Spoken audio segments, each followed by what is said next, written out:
We are back. Welcome back into the Pigskin Cafe.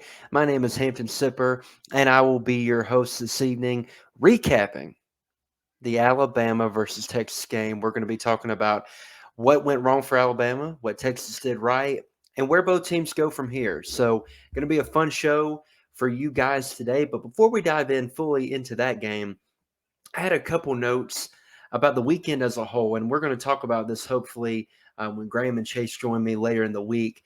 But I was really impressed with none other than the Kentucky Wildcats. Mark Stoops passes Bear Bryant for the most wins in Kentucky football history, goes down in the swamp and beats a red-hot Florida team coming off a big win versus Utah. And I can't say enough about Kentucky. I picked Florida going in mainly because it was at home, and I thought they were going to be able to get up for this game, put together, a solid little win streak here. But Kentucky went in there. They played Kentucky football. They ran the ball very well in the second half, kind of wore down that Florida defense. They made Anthony Richardson one-dimensional.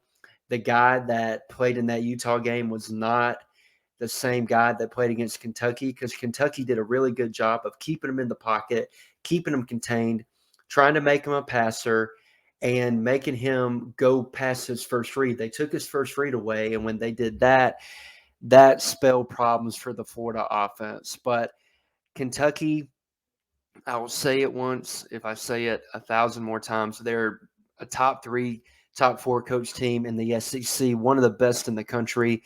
They do less with more, and that's not even putting down their players. They just do a really good job of developing guys that other high tier, upper tier SEC schools wouldn't even offer. Now, that doesn't mean they don't have some dudes now, like Will Levis, dude, Barian Brown, dude, Dane Key, the freshman receiver, dude, that could play anywhere in the conference. But the outskirts of their roster are very much a result of development by that staff, and I can't speak about them enough. I won't doubt them again in a game like this. Now, maybe when they play Georgia, that's going to be a tough test for them, but that's later down the road. But Kentucky keeps on rolling. My second place pick in the SEC East is holding up good so far. So shout out Mark Stoops in Kentucky. What a win to go in the swamp in Florida. And for Billy Napier and the Gators, they've got to, kind of recuperate, got to go back to the drawing board a little bit. They really need to find a way to make it easier on Anthony Richardson, especially in the passing game. Maybe rely a little bit more on his running ability, more incorporate more read options into the game plan. Kind of let him maybe get going in the air by using his legs. I know teams are going to try to take that away because that is what he does best and what he's most comfortable with. But I was very impressed with their defense at first. They just ultimately wore down because Florida kept going 3-and-out, 3-and-out, 3-and-out. So you can't really fault them. It's just they have a little lack of depth, and that's to be expected in a first-year head coach in Billy Napier. But he will get that, I think, corrected as he continues to recruit talent and kind of builds those trenches up and builds the depth up in that program. So that was one takeaway. Scott Frost, we hardly knew you. He lost to Georgia Southern, big time loss, and ultimately lost his job in the process. So going to be very interested to see who they land in that coaching search. Texas A&M losing to App State. I can't lie to you guys. It didn't break my heart seeing that, even though I'm an SEC guy. It was kind of nice seeing Jimbo and the Aggies fall flat on their face. But that's the homer side of me that you're going to get naturally. But the objective side is Texas A&M's got to make some major wholesale changes on that offense. They are very much an offense stuck in the early 2010s. And I know Josh Pate, friend of the show, who came on last year, does a great job on the late kick. He even said that their offense expired in 2014. And I think that's really fair. I mean, since 2014 and Jameis, what has Jimbo really done as a head coach? Me and Graham said this last year on the Pigskin Cafe before it was popular to say, but it's a very pro style, a lot on the quarterback, not RPO, not spread based. And as a result, you have what you have Saturday, where I don't think they produced a 100-yard rusher or a 100-yard passer. I mean, they ran like 38 plays, only scored 7 points, the other seven coming from Devin A. Chain. I mean, that is brutal, and he needs to make some serious changes, kind of evolve his offense into more RPO spread type. You can still implement the pro style concepts in there, but you have to add a little more wrinkle and get the ball in the hands of your playmakers, which I don't think he's done very well in the past few years. So a lot of soul searching down in Aggieland, and it doesn't get any easier with the Miami Hurricanes coming to town at 2-0. And we will talk about that game on our preview show of Week 3 of the Pigskin Cafe. But enough of all that. That's enough recap of Week 2. Some of the takeaways that I had. I'm curious to see what Graham and Chase had to say when we get to record our pod, hopefully on Wednesday. But I had to hop on here and talk about the Alabama-Texas game. I was way off as far as my prediction of that game. I had Alabama winning 41-21. I thought they were going to come in. Defense was going to play well, which, in my opinion, they played pretty well for the most part. They were the reason Alabama was still in the game.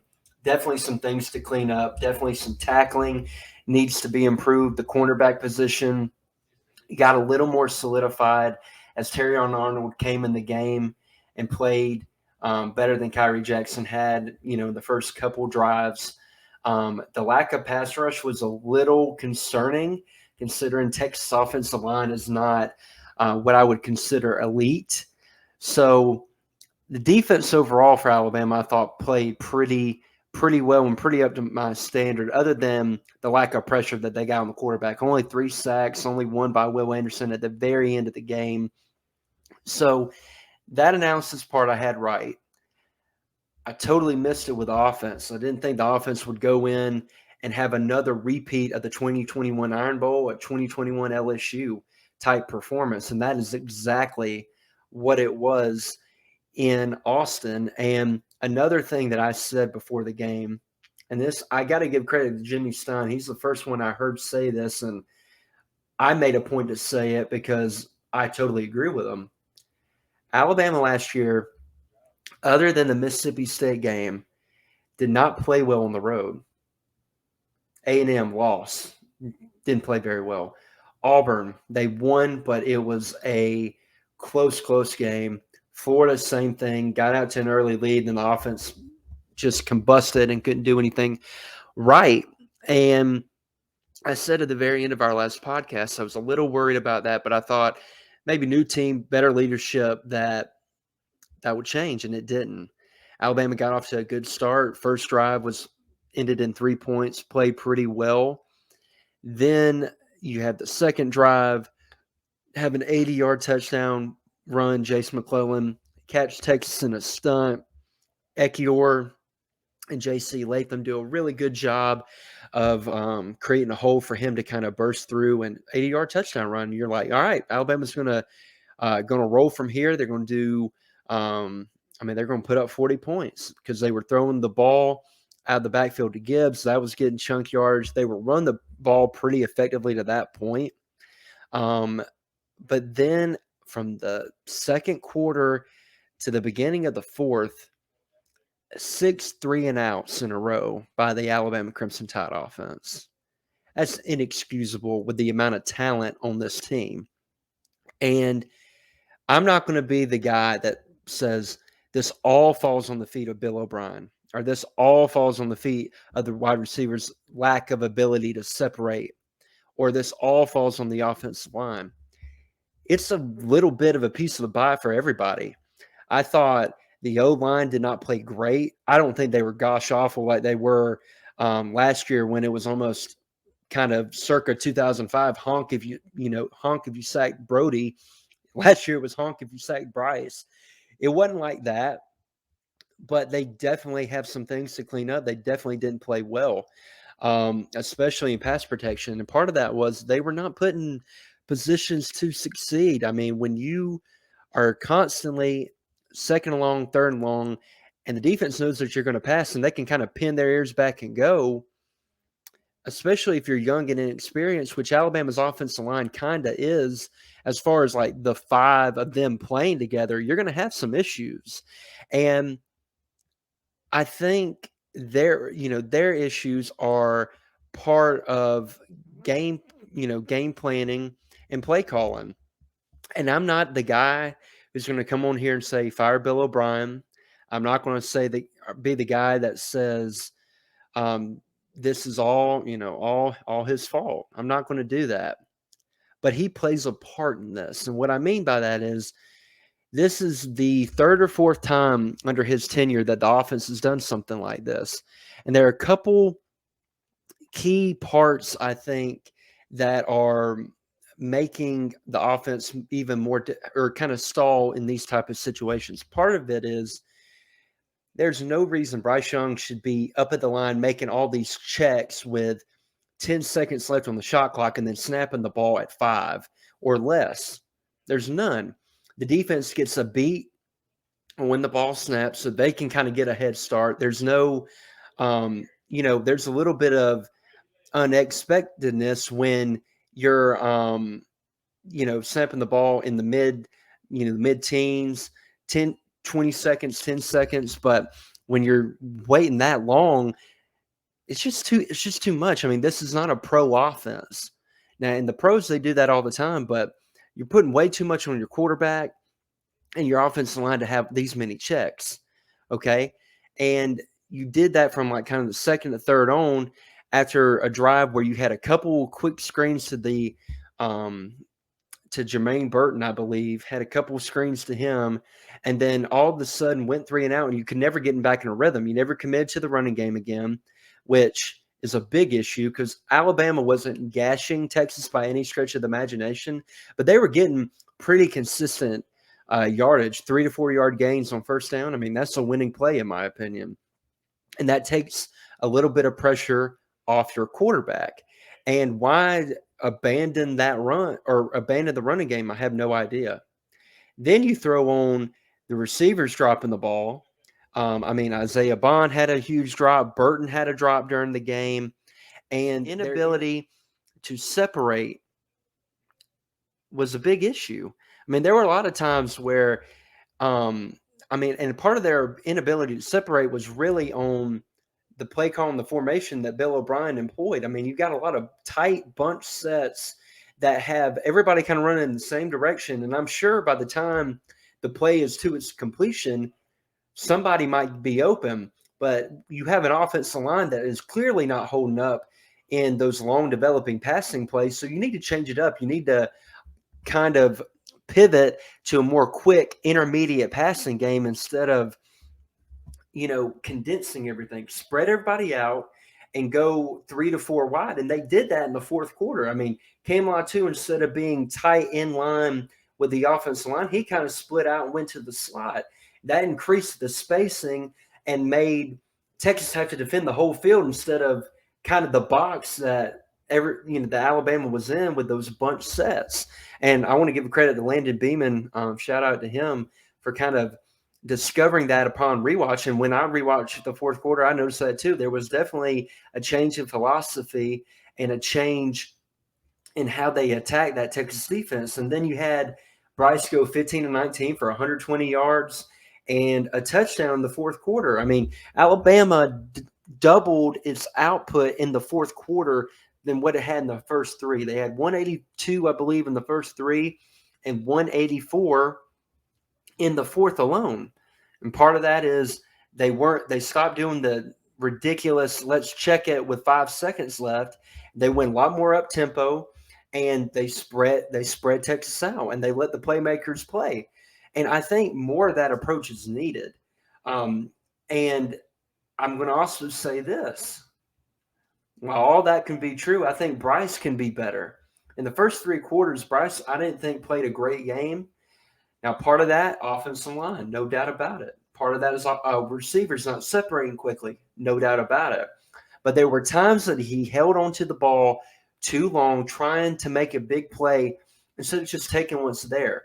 And then there's sometimes you got to give your guy a one-on-one opportunity. And he's got to be better with that. And I don't think in these first two games he's been as sharp as he can be. Now, does that mean that he's played bad? Absolutely not. It just means that he can elevate his level of play even further. I mean, that fourth quarter, he was locked in. He was getting the ball out quick, getting it on time, using his legs to improvise in the pocket to kind of buy himself more time if need be. And you saw the results. So I think there were a lot of factors into that Alabama collapse. The play calling, the philosophy change, the offensive line not performing up to its capabilities, Bryce not doing as well as he can. Holding on to the ball too long, sometimes missing a couple of reads here or there, which every quarterback does. Um, there's just a lot. I mean, and when you add that all up, if it's just one thing every play, it's an 11-man game. One guy screws up, the whole play can be jeopardized. And I think that's kind of what happened against the Texas Longhorns. And they did a great job. They had a good plan. The D-line for them was very disruptive. I think Gary Patterson had a big role to play in the game plan they deployed. But Alabama's got some work to do. And they got 2 games to kind of do some tune-up, kind of tweak some stuff schematically. I think the checks at the line of scrimmage and kind of relying on that pro style approach where let's get everything perfect. Let's set the protection perfect. Let's get in the perfect play instead of, just going out and playing. It's like paralysis by analysis sometimes. And I'm not saying I'm smarter than the coach, Coach Saban or Coach O'Brien, but I think by looking at the film, they can tell that there needs to be some tweaking and there needs to be more of that approach of let's go a little tempo. Let's just go, spread everybody out, use our playmakers. I mean, Ja'Cory Brooks came in the fourth, made a couple huge plays. Trayshawn Holden had a couple huge catches on the final drive. Jahmyr Gibbs was good out of the backfield. Alabama has weapons. Like, I'm not, the whole thing of, Alabama doesn't have speed at receiver. Jermaine Burton ran a 4.4. Kobe Prentice is, really fast. I don't think we're trying to stretch the defense. I think everything we kind of did, especially in the first 3 quarters, mainly, quarters 2 through 3, was very condensed, very intermediate to short range instead of trying to air the ball out. And I get that relies on the offensive line doing their work and protecting the quarterback. But if the defense doesn't respect that threat, they can come up and sit on anything short, and you can't generate explosive plays. So a lot that needs to happen. A lot of changes need to be made, even to personnel. I mean, Kendall Randolph did not have a great game. Javion Cohen came in. I thought he solidified the O-line a little bit. I know some people are saying Darian Dalcourt didn't play well. I'd have to go back and check the tape on that. I didn't think he played fantastic by any stretch of the imagination, but I thought they played much better with Javion Cohen in than Kendall Randolph. So maybe they make a change at left guard. Maybe they make a change at center. You got Seth McLaughlin behind him. So I think the answers are there. But Alabama's got to prove it at this point because I'm going to be honest with everybody. When they go on the road on October 1st to Arkansas, it's going to be a tight game. Like, I'm not going to go in with immense confidence and say Alabama's going to win this game. I'm not. They've got to prove to me that they can go in on the road and execute like they can at home or at neutral site games. And that these issues on offense that we've talked about, I mean, some of these issues on offense were discussed last year. There's no doubt about it. They need to prove it on the field. And the good thing is they can. I mean, there's Alabama fans act like there's never been a game where the offense has been subpar or the team has been subpar, and then, the next game they come out and their guns are blazing and they, boat race the team. See Arkansas 2014, Alabama wins by 1 point, just like they did against Texas, and then they come out the next week and beat A&M 59-0. Okay, so there's a lot that needs to be fixed, a lot of changes, a lot of tweaks, but it's time to see if the coaching staff make some, and if the team proves it, because ultimately some of the players as well, you can't drop balls, you got to go out there and perform.